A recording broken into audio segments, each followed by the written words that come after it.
Oh yes, sinigang sa miso. Masarap po ito. Atin pong alamin kung paano ang pagluluto nito. Prepara lang po natin ang bawang, sibuyas at kamatis. Of course, may luya po ito. At ang atin pong isda na hindi ko alam ang pangalan pero masarap. Labanos at kangkong na dapat naman po ay dahon ng mustasa. Pero wala, kaya ito po.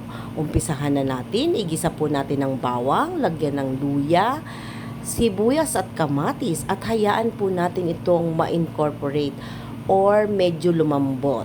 Ayan, ilalagay po natin ang atin all-time favorite, ang miso.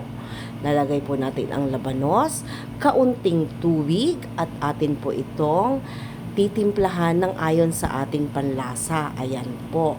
So, ilalagay na po natin ang ating pong sikat na isda. Ayan, napakasarap po nito. Ayan, hintayin lang po natin. Lalagyan din of course natin ito ng sili pampagana. Ayan, green chili.